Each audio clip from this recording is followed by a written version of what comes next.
또 예배 자리에 함께 해주신 여러분 반갑습니다. 환영합니다. 우리 일어나셔서 주님의 성령 찬양하시면서 예배 시작하겠습니다.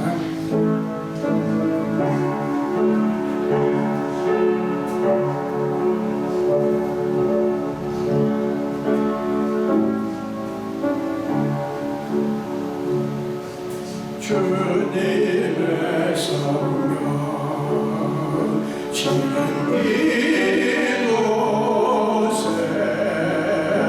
임하소서.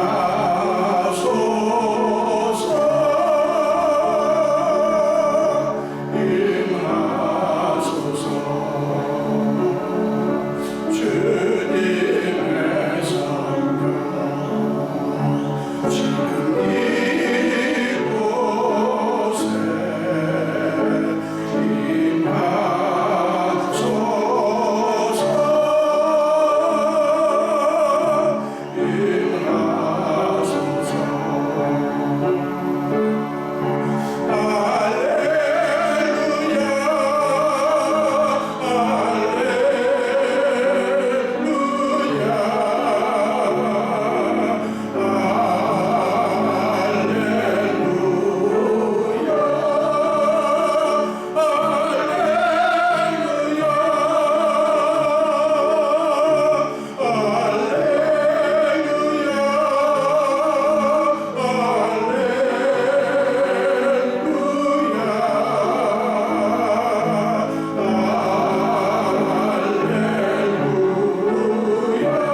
진솔하게 고백의 기도를 드리겠습니다. 다 같이 기도합니다.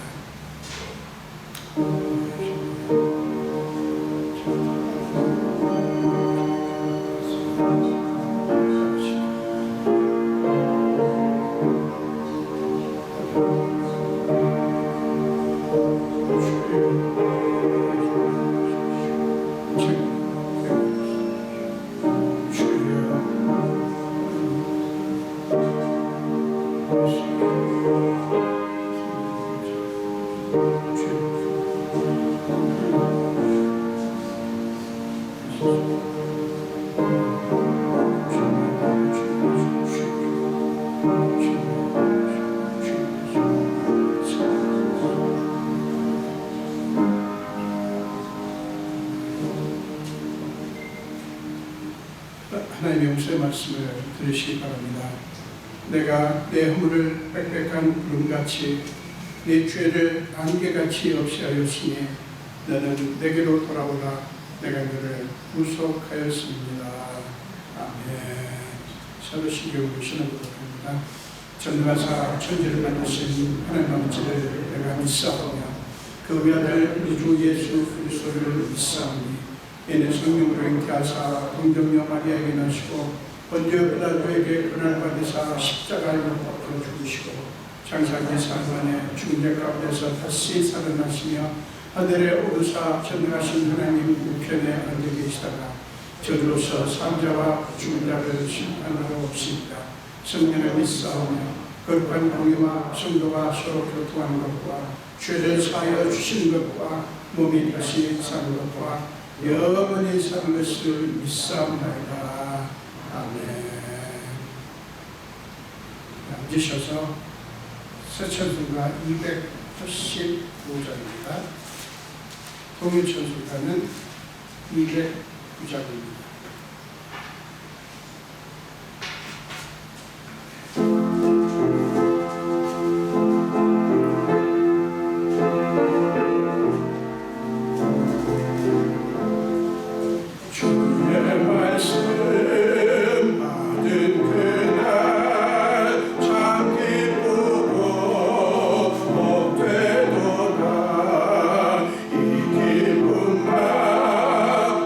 이겨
다 함께 기도드리시겠습니다. 하늘에 계신 아버지 하나님, 하나님의 나라가 이곳에 임하여 주시옵소서. 하나님의 뜻이 이곳에서 이루어 주옵소서. 하나님의 나라를 세우시기 위하여 독생자 예수 그리스도를 이 땅에 보내주시고 또한 믿고 하나님의 나라 백성 삼아주심을 감사와 찬송을 드리옵나이다. 세상 가운데 살다가 하나님의 뜻대로 산다고 하면서도 하나님 뜻대로 살지 못한 죄를 하나님이 한 시간 용서하여 주옵소서. 하나님이 말씀하신 대로 살지 못한 죄 또한 아버지 하나님이 한 시간 용서하여 주옵소서. 이 한 시간 하나님 앞에 신령과 진정으로 주님 앞에 드리기를 원하옵나이다. 우리의 힘으로는 능으로는 할 수 없사오니 성령님께서 오셔서 우리를 주장하여 주시옵소서. 오직 하나님의 나라만 위하여 예배하는 자 되게 하여 주옵소서. 하나님이 찾는 자, 하나님이 찾는 자, 예배자 아버지 오늘 이 한 시간 우리가 되게 하여 주시옵소서. 이곳에 하나님 부활의 교회를 세워주심을 감사드리옵나이다. 부활교회를 통해서 아버지 하나님 부활의 소망을 갖게 하여 주시고 또한 부활교회를 통해서 아버지 하나님 많은 영혼이 구원에 이르는 문으로 삼아 주시옵소서. 또한 부활의 교회를 통해서 우리 아버지 하나님 뜻이 이곳에서 이루어지는 놀라운 은혜가 있게 하여 주옵소서. 마지막 때 우리 아버지 하나님 부활의 교회를 사용하여 주시옵소서.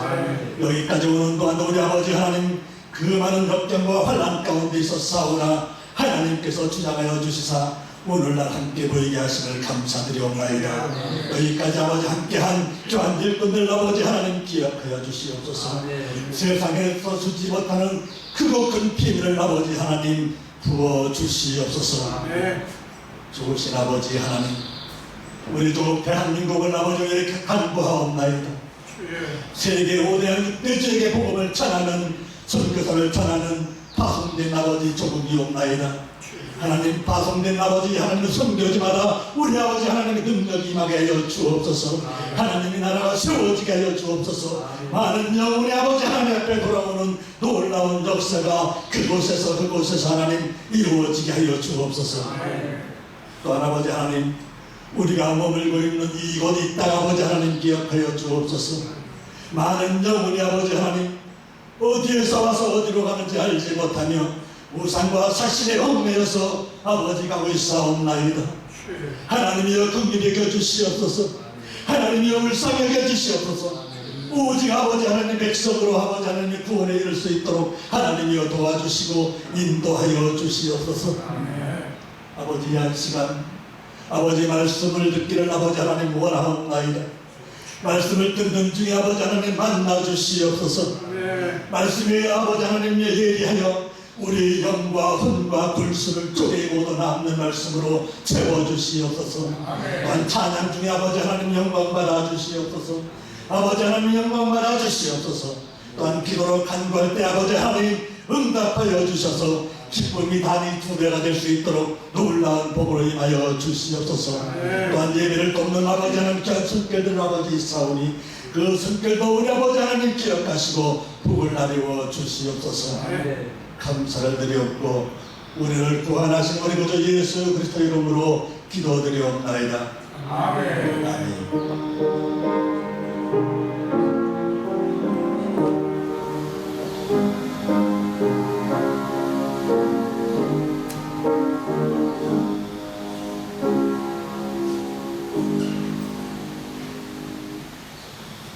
사랑하는 성도 여러분, 마지막 4월 마지막 주일입니다. 함께 나누실 말씀은 창세기 12장입니다. 창세기 12장 1절부터 4절까지입니다. 창세기 12장 1절부터 4절까지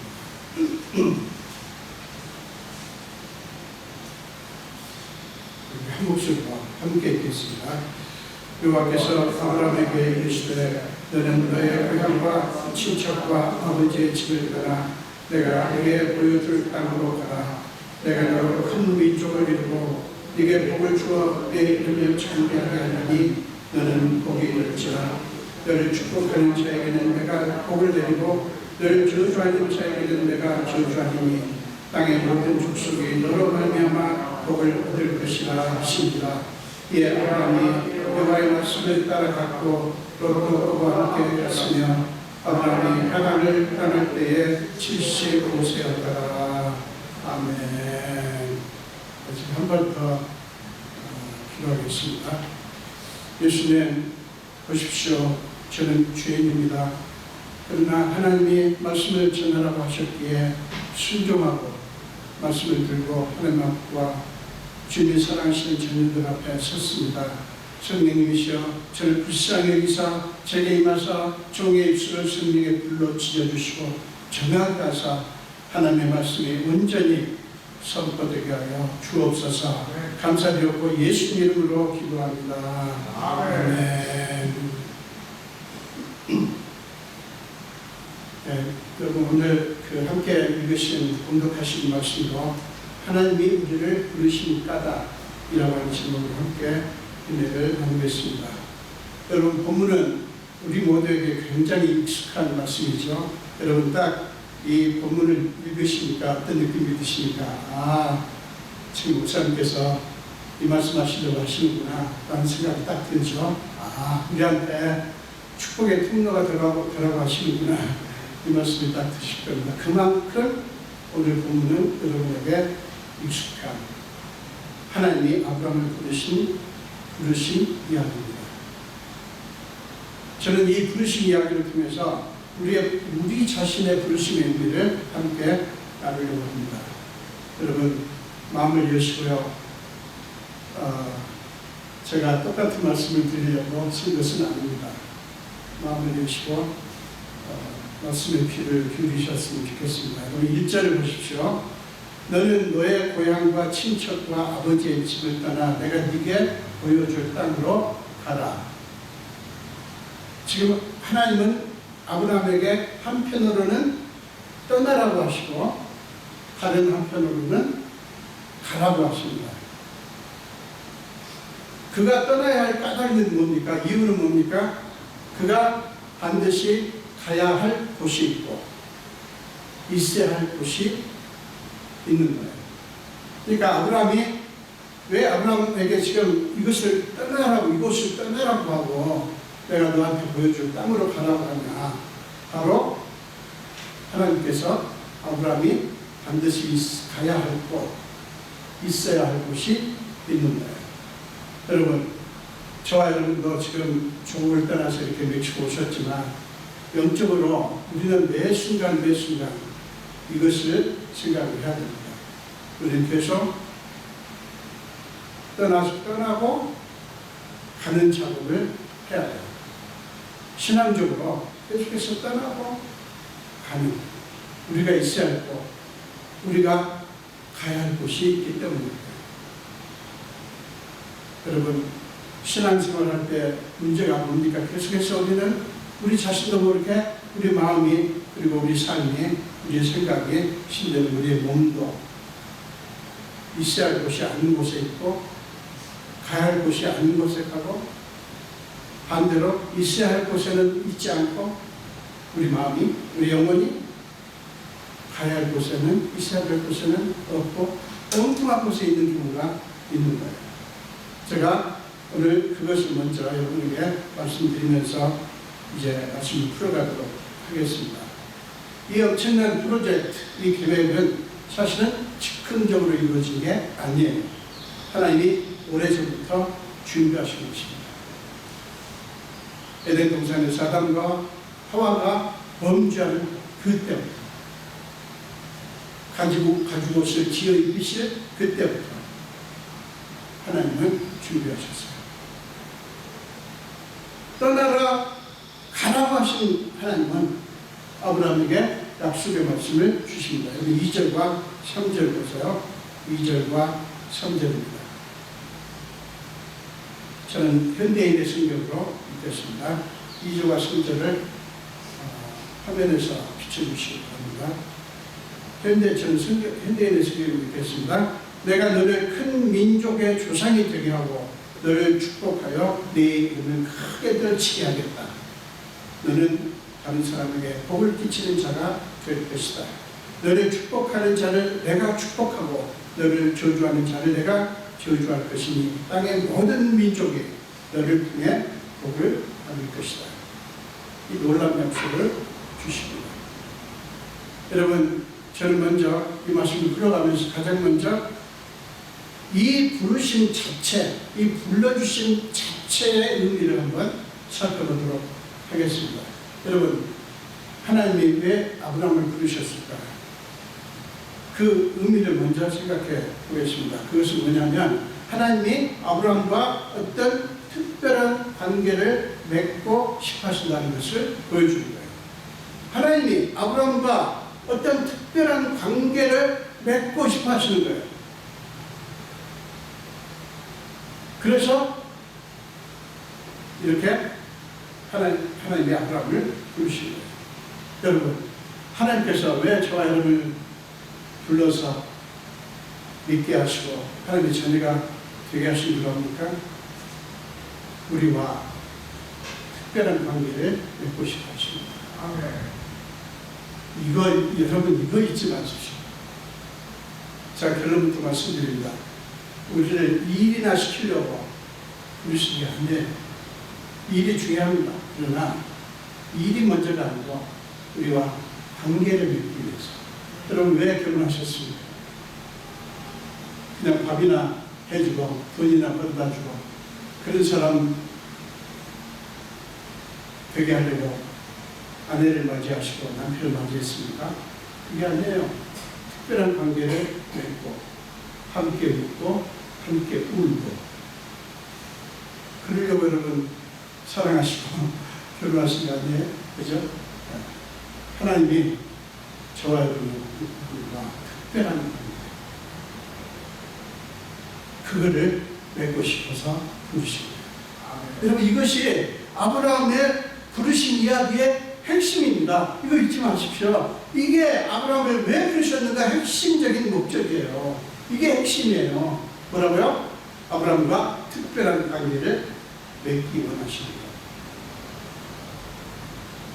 우리는 아브라함을 큰 민족을 이루게 하시고 축복하시고 유명하게 하신다는 말씀에만 자꾸 주목할 수가 있어요.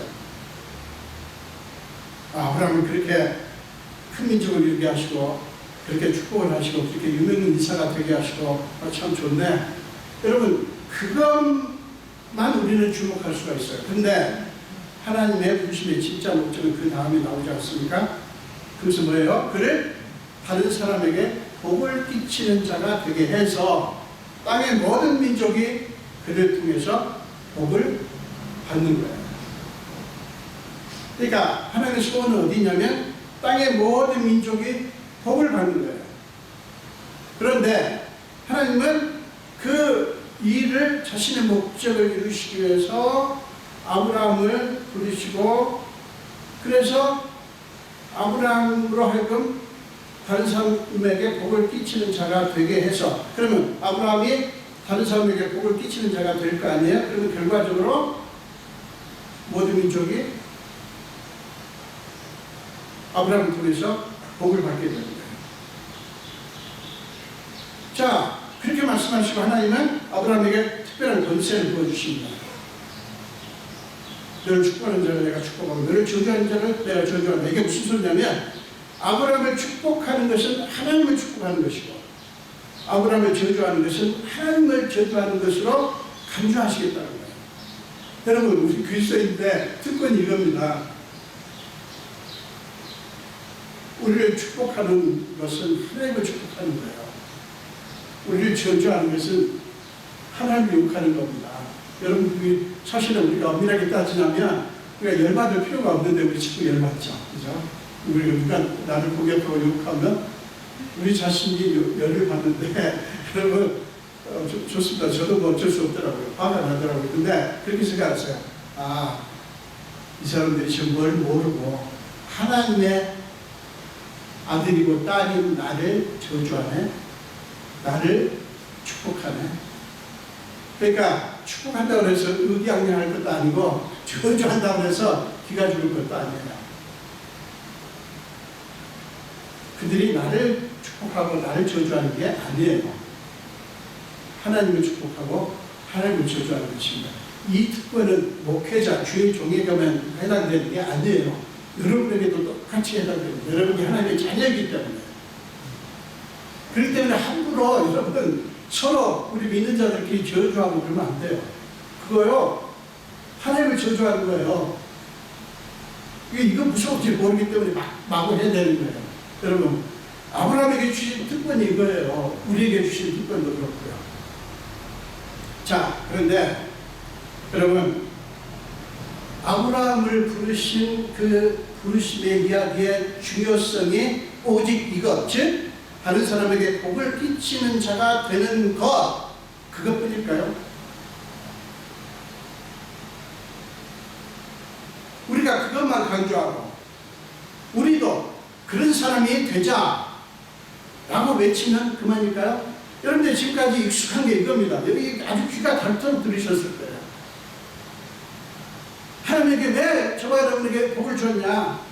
우리가 축복의 통로가 되기 위해서 그런 거다. 맞아요. 맞습니다. 틀린 말 아니에요. 그런데요, 생각할 게 있어요. 이 부분이 굉장히 여러분에게 익숙하지 않기 때문에 뭐야 이거 하면서 여러분이 제 말씀을 튕겨낼 수도 있고 뭔가 좀 거부하실 수도 있는데 그러지 마시고 마음을 열고 한번 들어보세요. 얼뜻 보면 아브라함의 부르신 이야기는 우리가 흔히 알고 있는 대로 아브라함은 축복의 통로가 되도록 하기 위해서 그가 없으면 안 될 것 같으니까 그를 끌어들여서 부른 것을만 생각할 수 있어요. 물론 결과적으로는 그런 역할을 아브라함이 한 건 맞아요. 틀림없습니다.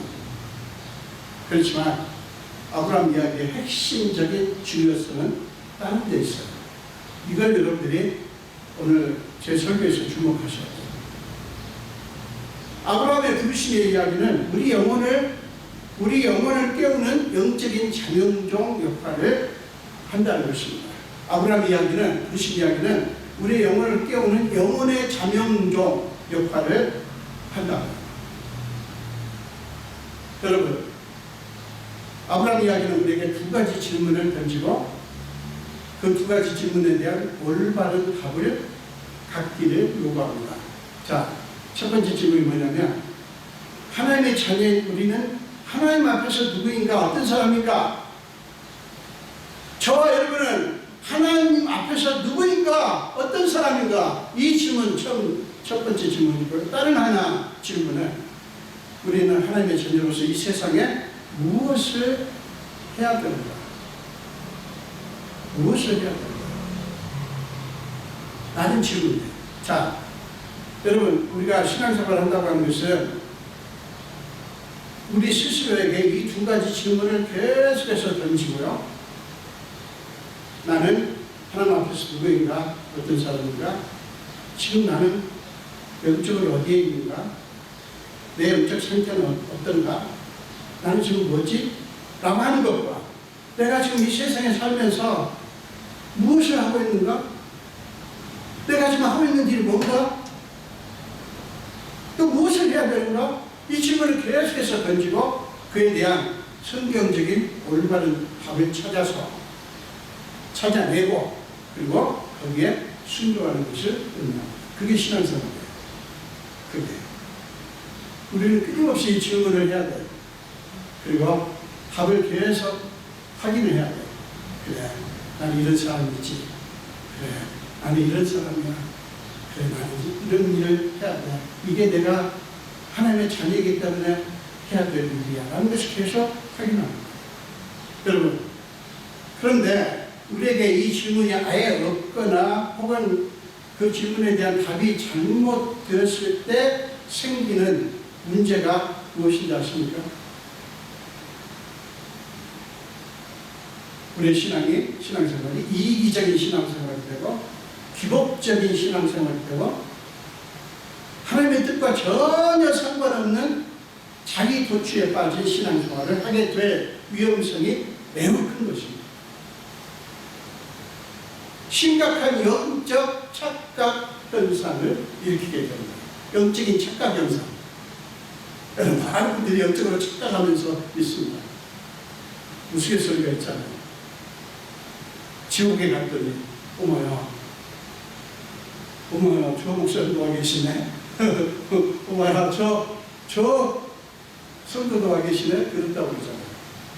우스갯소리지만 누가 지옥에 가서 그거 보고 와서 전하겠어요. 우스갯소리지만 우스갯소리 치고는 상당히 납득이 좀 가죠. 마음이 가죠. 심각한 영적인 착각 현상. 여러분, 마태복음 7장에 보면 그런 사람들의 모습이 나옵니다. 마태복음 7장 21절부터 23절까지입니다.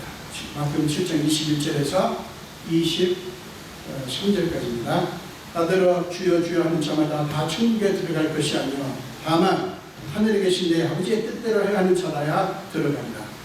그날에 많은 사람이 나더러 이르되 주여 주여 우리가 주의 이름으로 선지자 노릇하며 주의 이름으로 귀신을 쫓아내며 주의 이름으로 많은 권능을 행하지 아니하였나이까 하리니 그때 내가 그들에게 밝히 말하되 내가 너희를 도무지 알지 못하며 불법을 행하는 자가 내게서 떠나가라 하리라. 여러분, 바로 이 사람들이, 예수님께서 말씀하시는 이 사람들이 심각한 영적인 착각을 하고 있는 사람입니다. 그들은 두 가지 질문에 대한 올바른 대답을 갖지 않는 사람입니다. 그들은 물론 주의 이름으로, 주님의 이름으로 열심히 많은 일들을 해서 여러 좋은 결과를 얻었을 거예요. 그래서 지금 신이 나가지고 주님께 와서 우리가 이런저런 일을 주님 이름으로 했습니다. 난리가 났었습니다. 사람들이 막 뒤집어지고 사람들이 방언을 하고, 방언 좋습니다. 제가 방언을 모욕하는 게 아니고 오해하지 마세요. 놀랍는 일이 일어났습니다 하면서 자기들이 한 일들을 늘어놓습니다. 근데 주님은 너무나 뜻밖의 반응을 하십니다. 그게 뭐예요? 나는 너희를 도무지 모르겠다. 너희는 불법을 행하는 자들이다. 내게서 떠나가라. 여러분, 도대체 뭐가 문제입니까? 뭐가 문제인데 이렇게 지금 예수님이, 아니 왜 이렇게까지 심하게 무섭게 말씀하십니까? 그러니까 왜 예수님이 이러시는지 좀 주의 깊게 생각을 해야 돼요. 분명한 하나를 뭡니까? 예수님이 시기 질투해가지고 이러시는 건 아닐 거 아니에요. 그렇지 않습니까? 그렇다면 내가 너희를 도무지 알지 못하니 불법을 행하는 자들아 내게서 떠나가라 라고 하신 주님의 말씀 속에서 우리는 중요한 힌트를 얻을 수가 있어요. 왜 주님께서 이렇게 반응하시는지.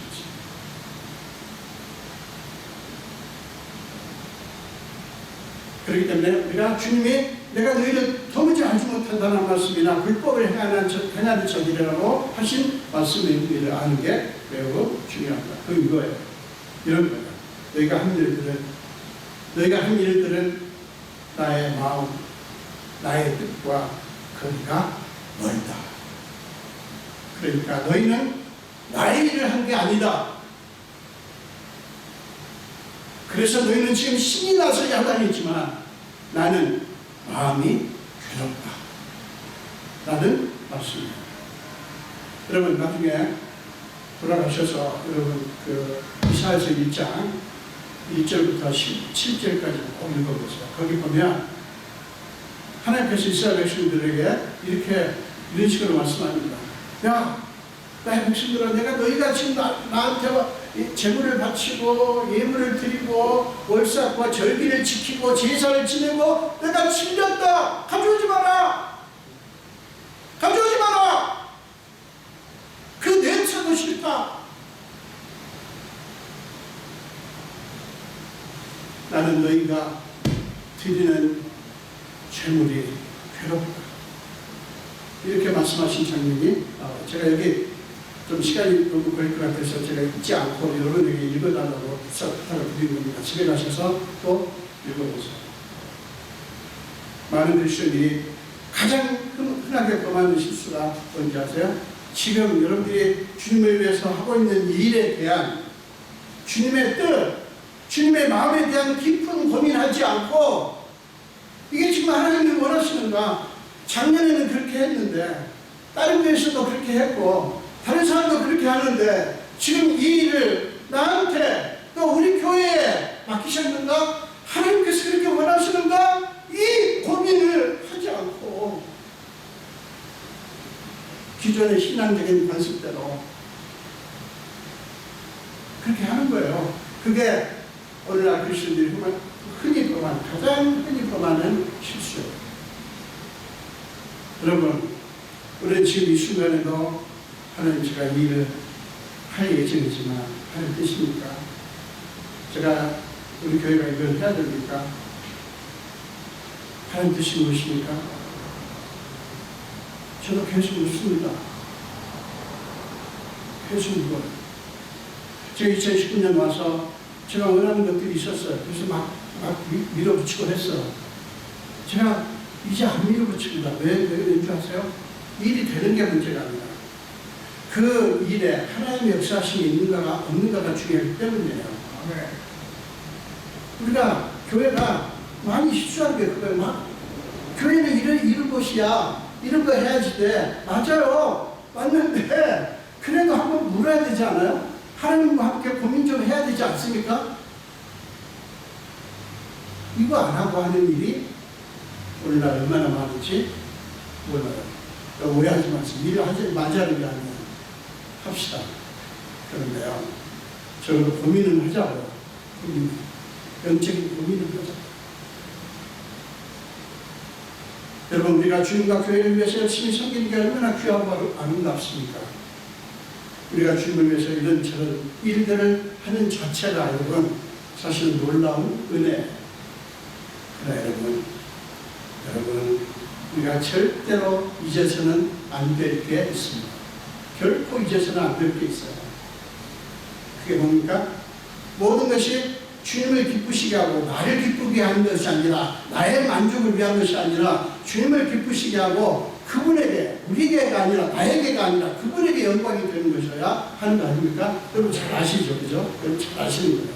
그런데요, 그러려면 우리가 생각해야 될 게 뭐냐면 우리는 그저 주님의 손과 발 역할을 하는 것일 뿐 우리는 그 일에 어떤 일이든지 그 일의 주인이 아니라는 사실을 알아야 돼요. 우리는 우리 자신을 위해서 하는 게 아니에요. 우리는 우리 일을 하는 게 아니에요. 이걸 자꾸 놓치니까 내 일이 돼버리는 거예요. 우리 일이 돼버리고. 그렇기 때문에 우리가 그 결과가 좋으면 그 영광도 누가 받아야 돼요? 주님이 받으셔야 돼요. 내가 아니라. 그리고 좋지 않다면 결과가 좋지 않으면 속상하죠. 근데 잠시 속상하지만 여러분 그것도요 주님께 맡겨야 돼요. 여러분들이 막 속상해가지고 막 아니 나 안 할 거야. 이제 안 하고 싶어. 그런 거 하지 마세요. 네, 우리가 속상할 게 안 돼요. 속상하죠. 그러면 하나님께 기도하고 혹시 회개할 게 있으면 우리가 회개하면 그만이에요. 회개하면 되는 거예요. 네. 여러분 헨리 나우엔이라고 하는 그 예수의 성직자, 예수의 성직자 신부님 이야기를 여러분들 아시죠? 헨리 나우엔 책도 많이 나와있죠. 이분의 이야기를 좀 또 해보도록 하겠습니다. 그는 노틀담 대학, 에일 대학, 하버드 대학에서 20년 넘게 목회 상담, 목회 신학, 기독교 영성 신학을 가르쳤습니다. 많은 제자들을 배출하고 수많은 강연과 저서를 집필하는 활발한 활동을 한 아주 유명한 영성 신학자예요. 그런데 그는 바쁘게 수많은 일들을 해가면서 점점 내적인 위협을 경험하기 시작합니다. 그의 영혼 깊숙한 곳으로부터 들려오는 소리가 그 영혼을 뒤흔든 거예요. 그의 나이 50세 되었을 때 내가 나이를 더 먹었다는 것이 나를 예수님께로 더 가까이 나아가게 했는가? 라는 간단한 질문이 그 영혼을 계속해서 두드렸어요. 제가 이 책을 처음 봤을 때가 60세가 좀 넘은 때입니다. 저는 얼마나 등골이 오싹할 정도로 이 질문에 충격을 받았는지 몰라요. 지금 이 사람은 50세가 됐을 때 내가 나이를 더 먹었다는 것이 나를 예수님께로 더 가까이 나아가게 했는가? 라는 질문을 했다고 하잖아요. 제 스스로에게 물어봤어요. 야, 김충기야, 너 지금 나이가 60이 남았는데, 그래서 네가 예수 믿는 신앙생활 하기에 18세부터 지금 50년 가까이 됐는데, 그러면 그것이 너를 나와 더 가깝게 해주었냐?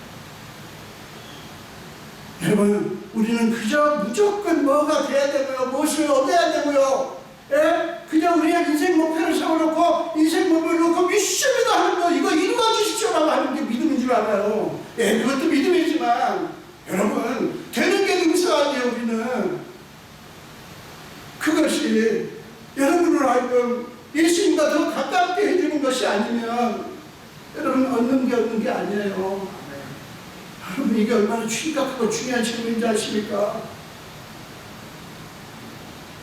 학교에서, 이 영성학교에서, 신학교에서 모두가 인정하는 성공한 학자예요. 유명한 교수입니다. 그러나 그는 나의 성공이 나의 영혼을 위험에 빠뜨리고 있다고 하는 내면의 소리를 나는 들었습니다 라고 고백했어요. 나의 성공이 나의 영혼을 위험에 빠뜨리고 있다 라는 내면의 소리를 그는 들었다고 고백을 합니다. 여러분, 얼마나 놀랍습니까?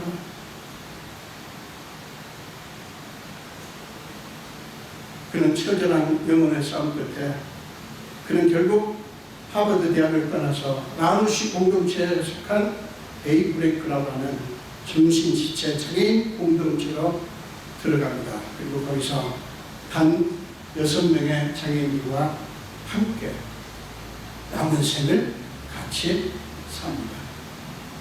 자, 여러분, 헨리 나우엔이 고민한 것이 바로 그것이었어요. 나는 하나님 앞에서 누구인가? 어떤 사람인가? 그리고 나는 주님 앞에서 무엇을 하고 있는가?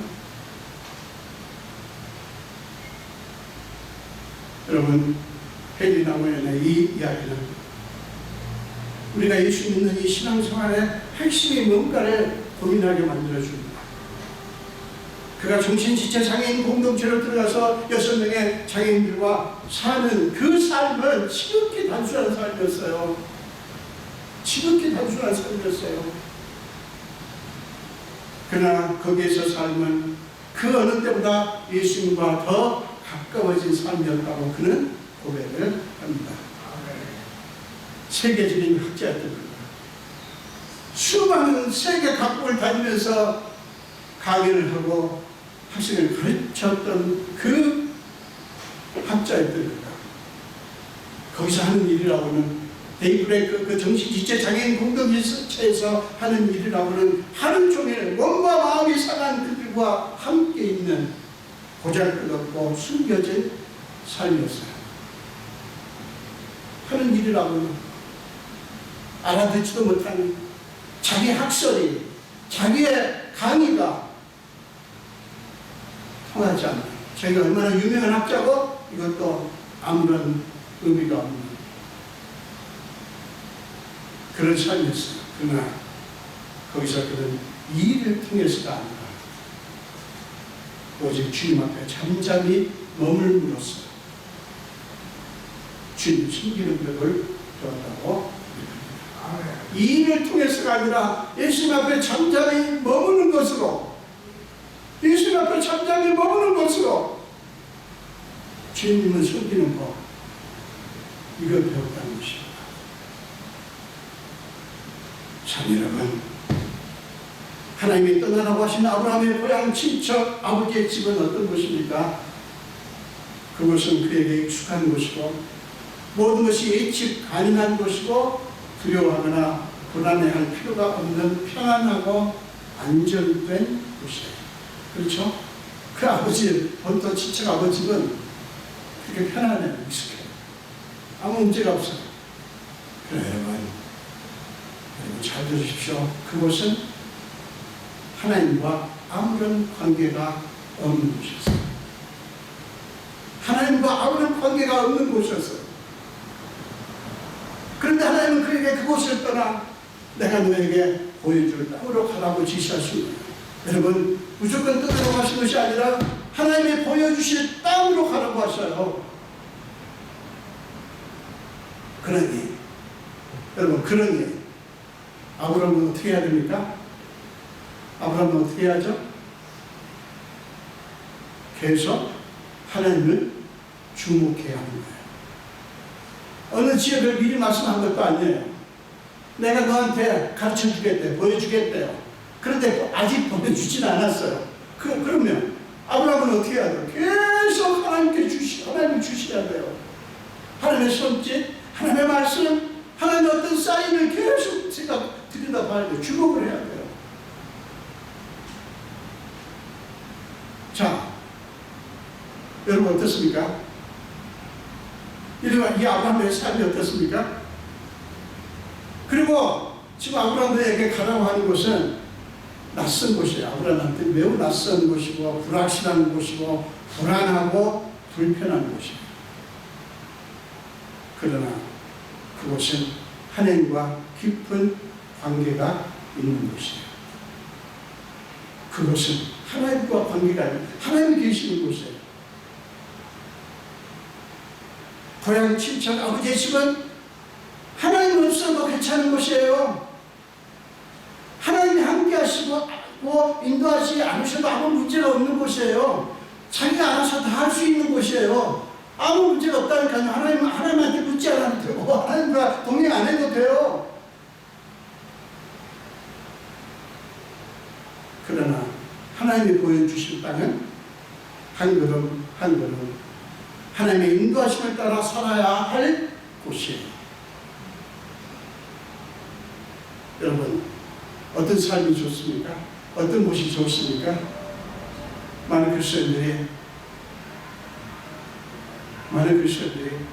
익숙한 것, 편안하고 안락한 것, 저도 그렇고 우리 모두 그것을 원합니다. 그래서 하나님 앞에 물을 필요 없고 하나님 앞에 애통할 필요 없고 하나님을 부를 필요도 없는 것을 좋아합니다. 여러분 어떠세요? 여러분도 그러세요? 하나님 없어도 내 마음대로 내 생각대로 살아도 아무 문제가 안 되는 삶, 그게 좋으세요?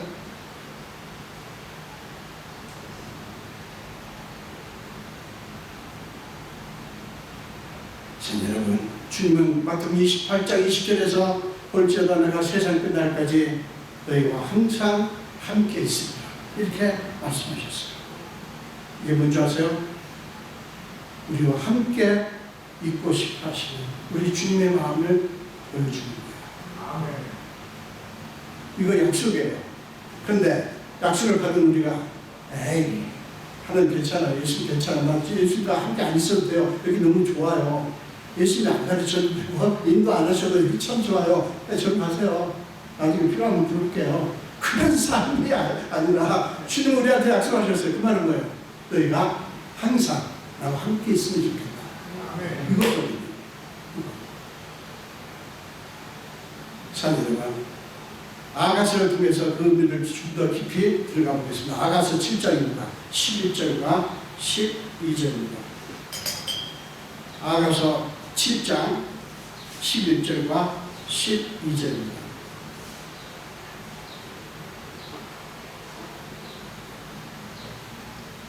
내 사랑하는 자야, 우리가 함께 들러 가서 동네에서 유숙하자. 우리가 일찍 일어나서 포도원으로 가서 포도움이 들어갔는지 꽃술이 펴졌는지 석류꽃이 피었는지 보자. 거기에서 내가 내 사랑을 네게 주리라. 여러분, 이 말씀은 하나님의 놀라운 부르심이에요. 함께 들러가서 동네에서 유숙하자. 이 말씀이 무슨 말씀인지 아세요? 들과 동네가 무엇을 얘기합니까? 이 세상을 얘기합니다. 그러니까 이 세상에서 나와 함께 거하자는 말씀이에요. 예수님은 그것을 내 안에 거하라, 나도 너희 안에 거하리라. 요한복음 15장 4절에서 말씀하셨어요.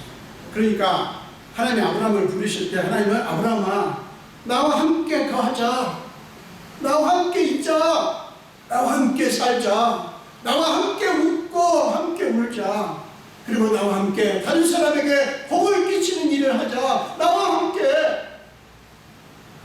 그러면서 나는 너에게, 너는 나에게 사랑을 주고받는 그 사랑 안에 있고 싶다. 이 말씀을 하신 거예요. 지금 야가서에서 내가 내 사랑을 네게 주리라고 하는 말씀이 그런 의미예요.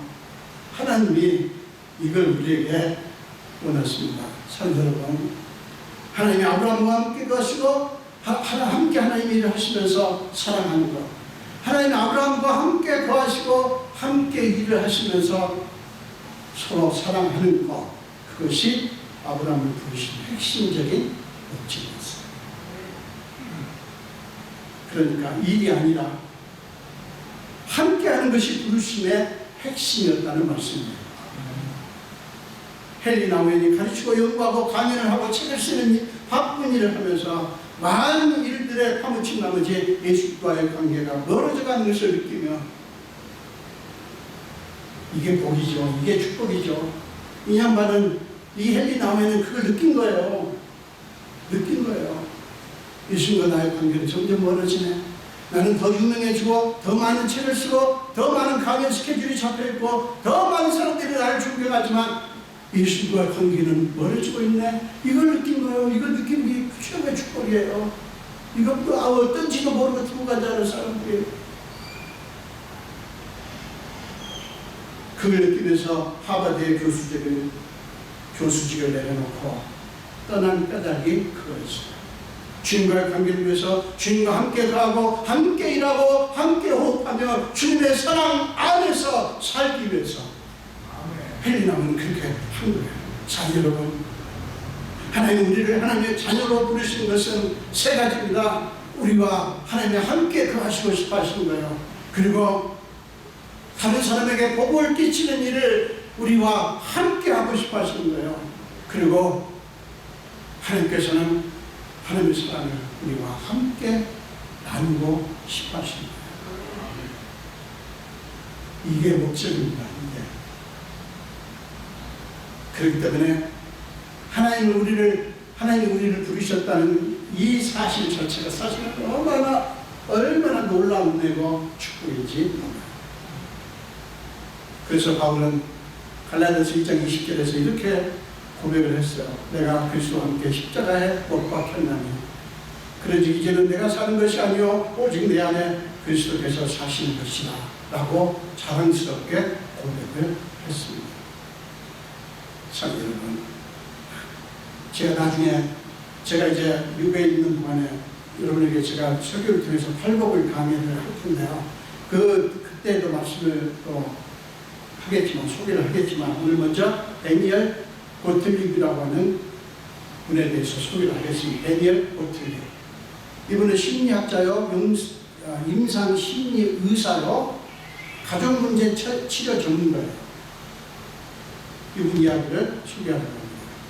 그는 심리학 공부를 마치고 정신의학 전문으로 경력을 쌓아가던 그런 그 학자였는데, 그는 33세의 젊은 나이에 불의의 교통사고를 당합니다.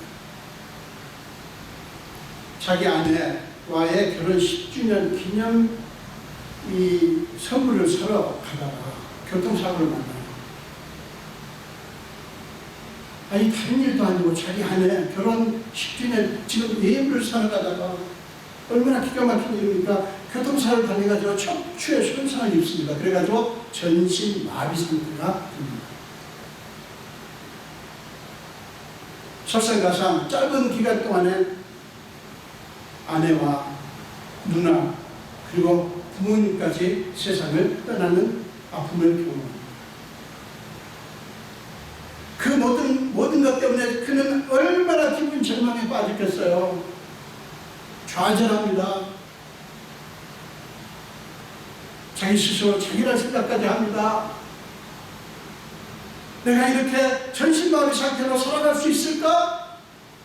내가 이렇게 전신마비 상태로 살아갈 수 있을까? 이런 나에게 무슨 미래가 있단 말이에요. 그는 매일매일 잠이 든 채 깨어나지 않기를 바라는 게 그의 유일한 소망이었답니다. 주님, 제가 이렇게 자는데 오늘 밤에 내일 아침에 깨어나지 않게 해주세요. 얼마나 힘들고 그랬겠어요? 그러나 놀랍게도 그는 그 절망을 이겨냅니다. 그가 그렇게 갈등하면서 가슴이 무너지면서 그가 하늘 앞에 울부짖었다고 합니다. 그때 그는 이런 마음의 음성을 들었어요. 다니엘, 나는 여전히 너를 사랑한다.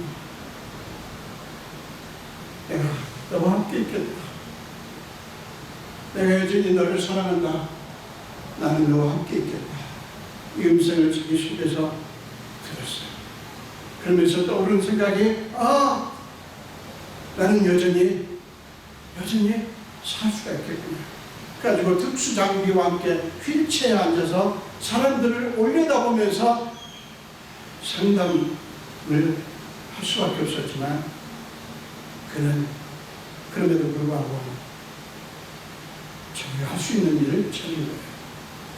온몸이 마비가 됐기 때문에 이렇게 거의 눕다시피 눕다시피 해가지고요. 사람 얼굴을 보는 게 아니고 이렇게 공중을 쳐다보면서 상담을 할 수밖에 없어요.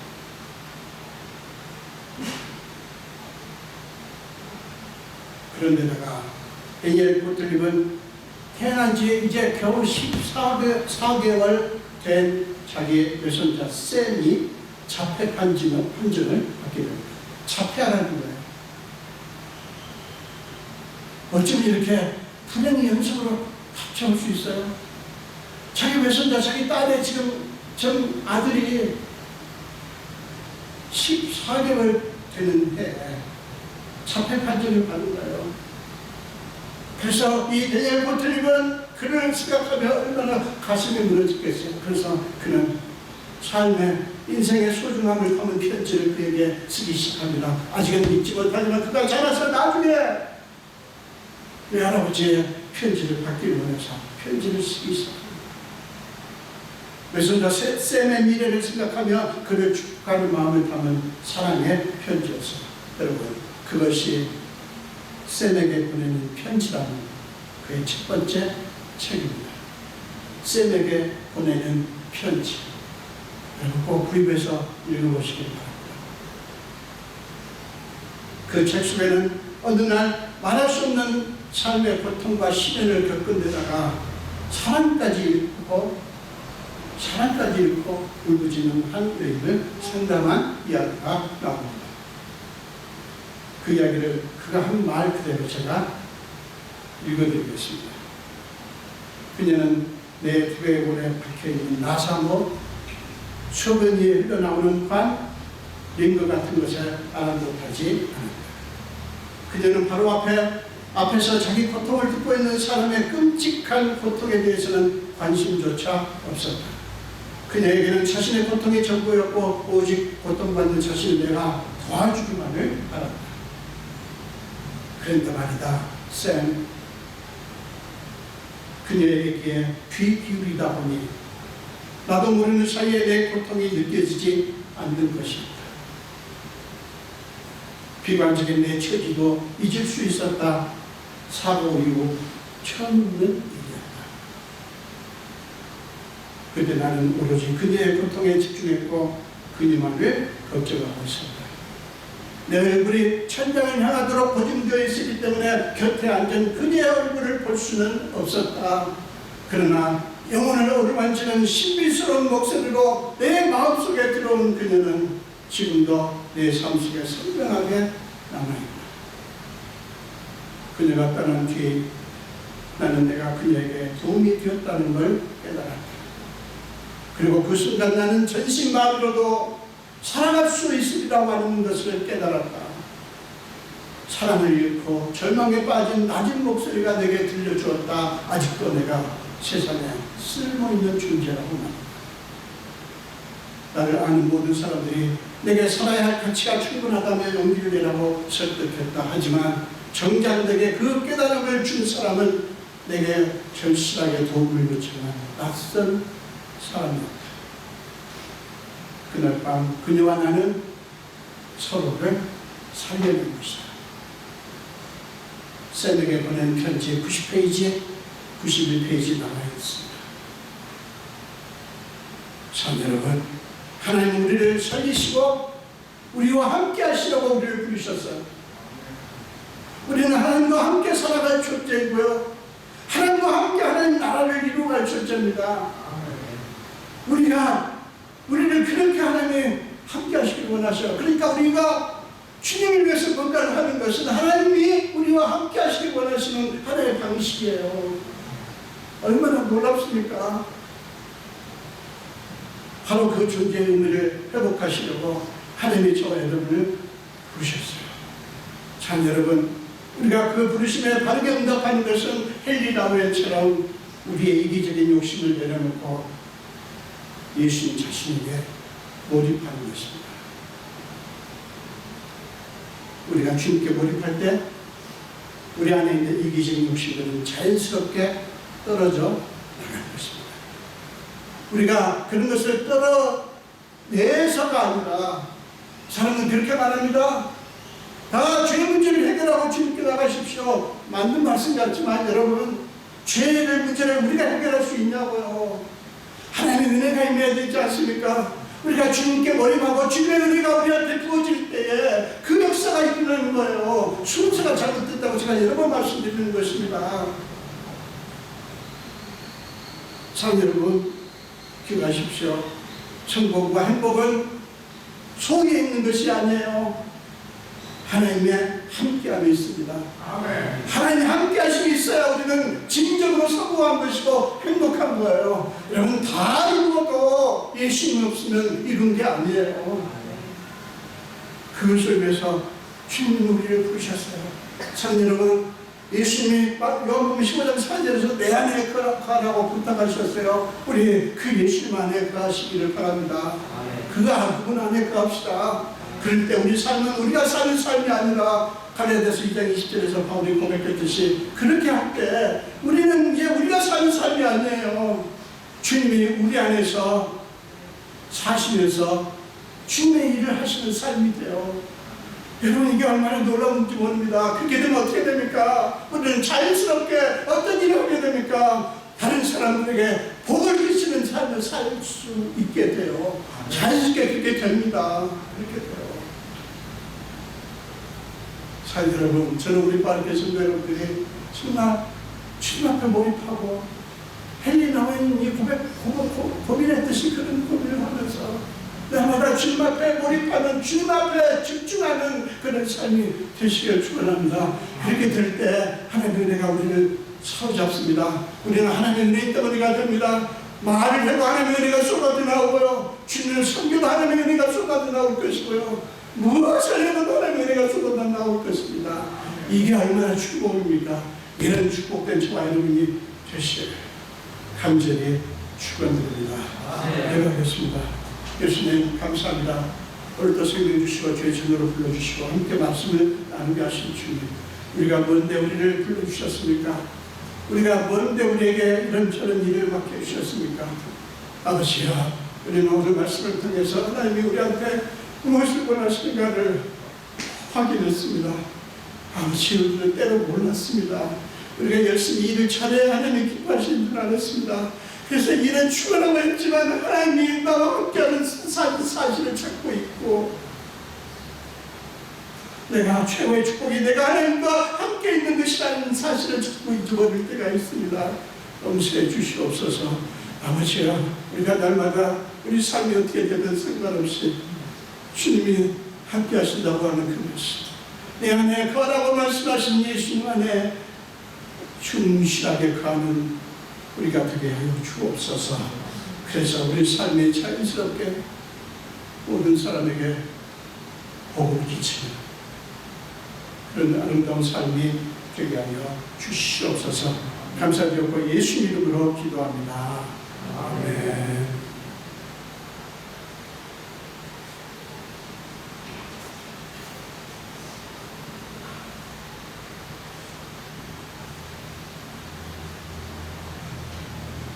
찬양하시면서 배우겠습니다.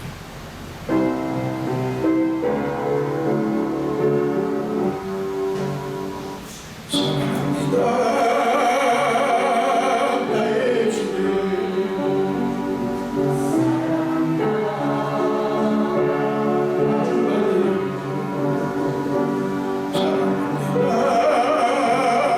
사랑합니다. 나의 주님. 사랑합니다.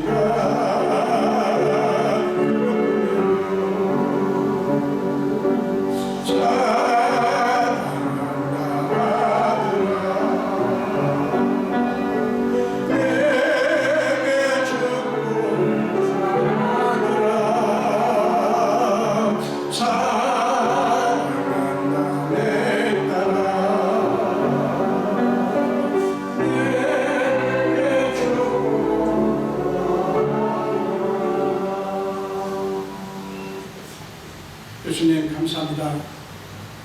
주님의 사랑하는 자녀들이 이 예물을 주께 드린 것을 보십시오. 이것은 지난 한 주간 동안 주님의 자녀들이 수고하고 애써서 얻은 재물입니다.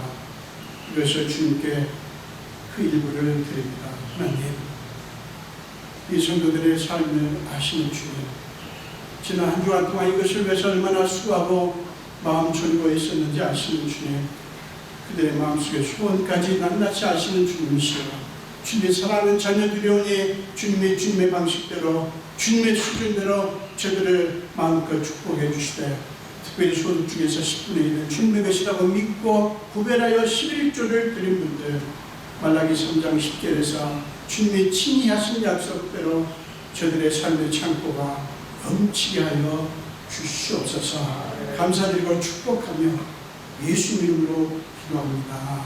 아멘.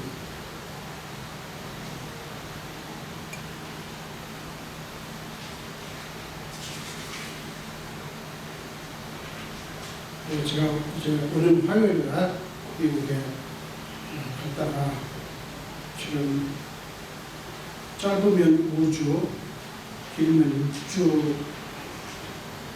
있다가 올 수 있을 것 같습니다. 그런데 기도를 많이 해주시고요. 제가 없는 동안에 교회를 잘 지켜주시고 애써주시는 분입니다. 제가 없는 기간 동안에 마태복음 5장 1절부터 12절까지 있는 팔복의 말씀을 아마 7번째 말씀까지 하게 되지 않겠나 싶습니다. 어쨌든 제가 설교 동영상을 지금 올려놨습니다. 매주 올릴 것입니다. 그래서 여러분이 그것으로 함께 해주시면 감사하겠습니다. 지난 주간에 오크토란의 어린이 선교 20분을 우편으로 박경림 목사님께서 보내셨습니다. 계속 기도해 주시기 바랍니다.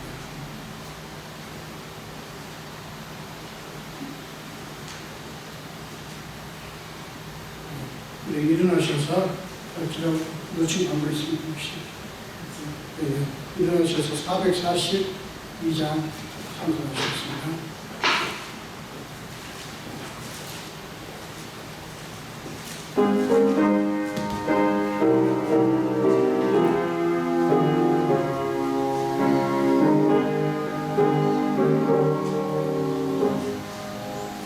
저 장미꽃 위에 이슬 아직 맺혀 있는 그때에 귀에 은은히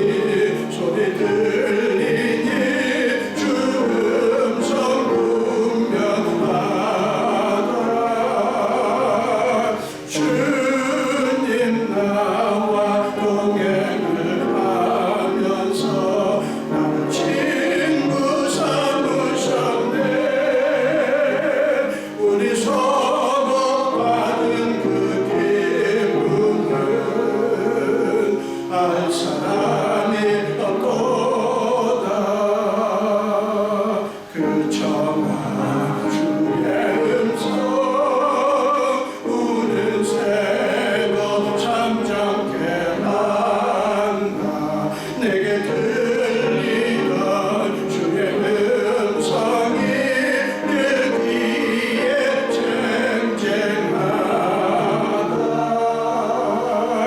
주님 나와 동행을 하면서 나는 친구 삼으셨네. 우리 서로 받은 그 기쁨은 알 사람이 없도다. 함께 돌았던 사랑에 주와 함께 있으려나. 그 세상에 하늘나라에서 날 바라며 넘치는가. 주님 나와 동행을 하면서 나를 친구 삼으셨네. 우리 서로 받은 그 기쁨은 알 사람이 없도다.